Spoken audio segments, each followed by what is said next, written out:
राखिदिँदो रहेछ त्यही।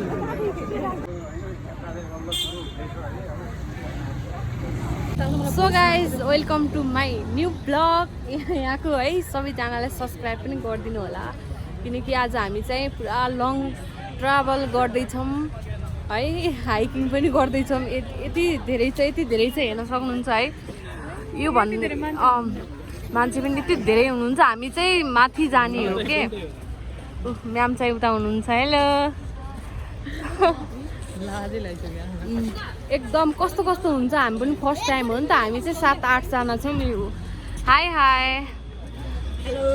हेलो उहाँको भाइ चाहिँ ल सबैजनालाई वेलकम छ है यो युट्युब च्यानलमा। हामी चाहिँ उता माथि जाँदै हो।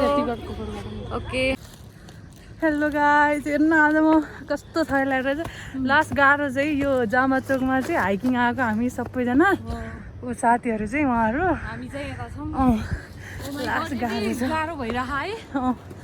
हजुरहरूलाई नि आउनु मन छ भने आउनु, हामी सबै फुल भ्लगमा हाल्छौँ है। हामी जाँदैछौँ बिस्तारै हिँड्दै जाऊँ न। यहाँ यस्तो थकेले रहेछ उसलाई है मिसन।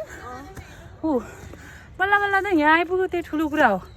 अब यहाँनिर के आच्छे गर्न बसेछ जसरी बसिरहेको। कहाँ गयो बाँदर? हेर्नु रुखमा गयो बाँदर। भिडियो बनाउँदै जाम्ला के भनेको खोइ।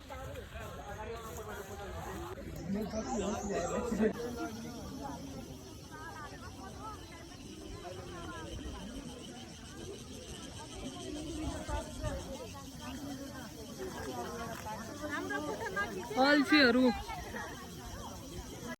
के चाहिँ जामा चोकको चाहिँ बिचमा आइपुगेको छौँ हामी।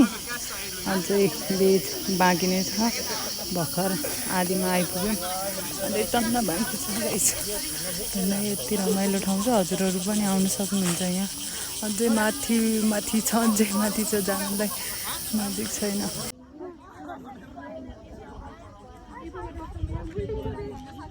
यता त कालो आउँदो रहेछ, यता चाहिँ दामी हो। त्यतै फर्किनु यस्तो गर्न। यो चाहिँ राष्ट्रिय फ्लावर हो होइन। अनि यहाँ चाहिँ भाइहरूलाई थाहा रहेन रहेछ, उहाँहरूले चाहिँ सुतेर ल्याउनु भएको। तपाईँहरू चाहिँ घुम्न आएपछि यस्तो काम नगर्नु होला। यदि यो के भन्छ राष्ट्रिय फ्लावर चुट्यो भने चाहिँ यसको फाइन लाग्छ। त्यही भएर हामीले नजानेर चाहिँ सुधालेर ल्याएको हो। त्यही भएर हजुरहरू चाहिँ नचुट्नु होला भन्न चाहन्छु। हो होइन होला ल मेरो भाइ चाहिँ